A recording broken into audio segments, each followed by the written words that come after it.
गांव में चाउमीन का चलन अभी अच्छे से नहीं आया था, लेकिन सुरेश शहर से चाउमीन बनाना सीखकर गांव में ठेला लगाता है। अरे ये केचुआ है क्या भैया? कैसे खाया जाता है?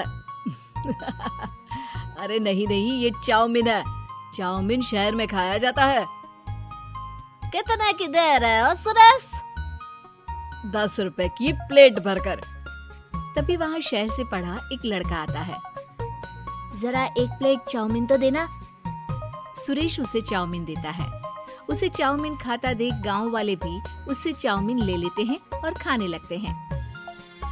अरे वाह सुरेश भैया, कमाल की बनाए हो। 2 प्लेट मेरे बच्चों के लिए भी पैक कर दो।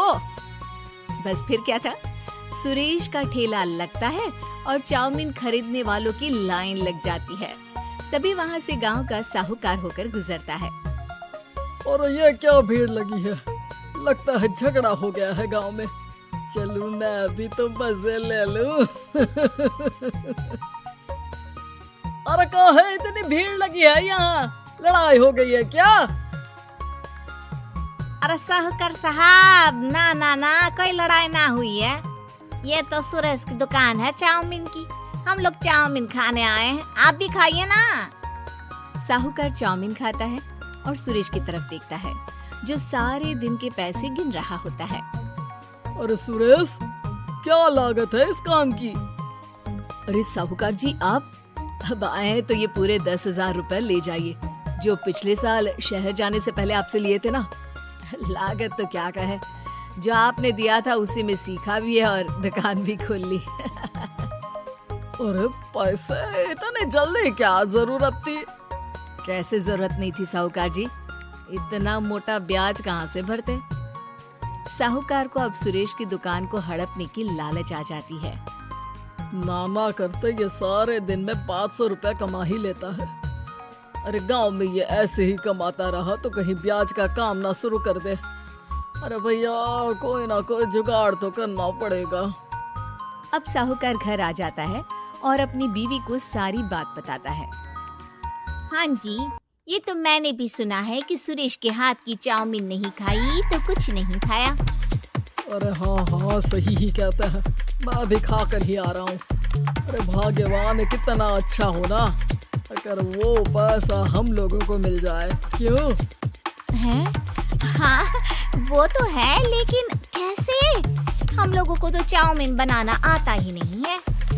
साहूकार और उसकी बीवी अब रोज चुपके से सुरेश के घर जाते हैं और खिड़की से उसे चाउमीन बनाते देखते। अब क्या था, दोनों को चाउमीन बनाना आ जाता है। फिर एक रोज, और सुरेंद्र, तुझे साहूकारनी ने बुलाया था। बोल रही थी कि बेटे के जन्मदिन में 10 किलो चाउमीन का ऑर्डर देना है। बना दोगे ना? अरे हाँ हाँ साहूकार जी, मैं जरूर बना दूंगा। कब देना है घर में 10 किलो चाउमीन? अरे वो तो तू घर आकर बता कर लेना, मैं नहीं बता पाऊंगा। ठीक है, शाम को काम निपटा कर आ जाता हूँ। सुरेश साहूकार के घर जाता है, लेकिन वहाँ मियाँ बीवी मिलकर उसे बंधक बना लेते हैं। अरे मुझे क्यों बांध रखा है? मुझे छोड़ दो। आज से तेरा ठेला मैं लगाऊंगा और बहुत सारे पैसे कमाऊंगा। साहूकार एक आदमी को सुरेश की निगरानी में लगा देता है और वहाँ से चला जाता है। अगले दिन, अरे साहूकार जी, आप कब से चाउमीन बेचने लगे और अपना ये सुरेश कहाँ गया? अरे वो तो शहर गया है, उसका कोई काम निकल आया था। बोल रहा था कि जब तक वो ना आए तब तक मैं ही उसके ठेले का काम कर दूं। पैसे भी तो बहुत उधार ले रखे थे उसने। लगता है कर्जा भरने के डर से भाग गया है। अरे पर वो तो बोल रहा था कि उसने सारा कर्जा उतार दिया है। और वो क्यों भागेगा? इतना तो कमा रहा था। अरे मुझे क्या पता। अरे चाउमीन खाना है तो बोलो, नहीं तो भागो यहाँ से। अरे हाँ हाँ, दे दो दे दो।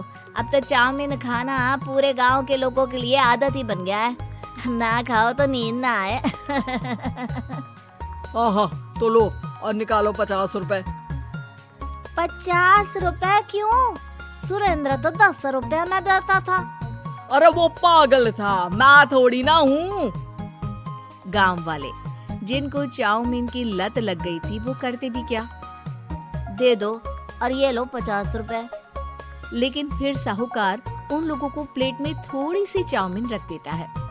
अरे ये क्या, पैसे 5 गुना ज्यादा और चाउमीन बस इतनी सी। अरे साहूकार साहब, भगवान से तो डरो। बस फिर क्या था, साहूकार की मन मर्जी चलने लग जाती है और गांव वाले करते भी क्या। एक रोज मुझे तो लगता है कि सुरेश को साहूकार ने मार डाला होगा, क्योंकि उसका काम इतना अच्छा चल रहा था, फिर हो क्यों जाता, और वो भी साहूकार के हवाले दुकान करके। ना बाबा ना।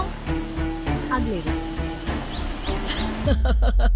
भाग्यवान, देखो तो जरा, इस सुरेश भी ना कितना पागल था। जिस काम से वो ज्यादा पैसे बना सकता था, उससे इतने कम पैसे छाप रहा था। 50 रुपए प्लेट में भी गाँव वाले खूब खा रहे हैं चाउमीन। हाँ जी, और जितने में वो लोगों को 10 प्लेट खिलाता था, भर भर कर हम लोग उतने में 20 प्लेट बना रहे हैं। क्यों जी? वहीं सुरेश रोज भगवान से मांगता कि बस एक बार वो किसी तरह वहाँ से निकलने में कामयाब हो जाए, लेकिन उसकी हर कोशिश नाकामयाब होती। फिर एक दिन, अरे भाग्यवान, ऐसा कुछ करो कि चाउमीन बनाने का खर्चा आधा हो जाए, जिससे हम लोगों को और मुनाफा हो। ना जी, मुझे तो कोई तरकीब ना सूझ रही। अरे सुनो, एक काम करते हैं, चाउमीन बनाने में जो सब्जी लगती है वो मंडी में लेने तुम देर रात चली जाना। तब तक वो सारी सड़ी गली सब्जी जो दुकानदार वहीं फेंक जाते हैं, वो उठा कर ले आना फ्री में। अरे बाजी वाह, आप तो बहुत समझदार हैं जी। बीवी वैसा ही करती है, लेकिन अब लोग चाउमीन खाते तो मुंह बनाकर। फिर एक बार, अरे राम राम राम, ये पेट में दर्द काहे हो रहा है? आई, आई, आई, आई। हाय रे हाय, मेरा भी पेट दर्द के मारे फटा जा रहा है।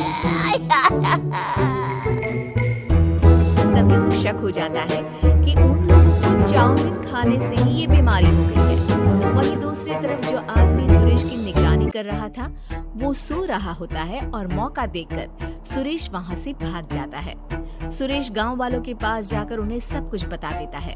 बस अब क्या था, साहूकार के घर पुलिस पहुँच जाती है। चलो, तुमने गांव के लोगों को खराब सब्जी वाली चाउमीन खिलाकर बीमार किया और सुरेश को बंधक बनाया। तुम्हें इसीलिए हम गिरफ्तार कर रहे हैं। साहूकार को पुलिस ले जाती है और फिर अगले दिन से सुरेश का ठेला गांव के बाजार में लग जाता है, जहां अब पहले से ज्यादा भीड़ होती है। अगर ये वीडियो पसंद आया हो तो लाइक, शेयर और सब्सक्राइब जरूर करें।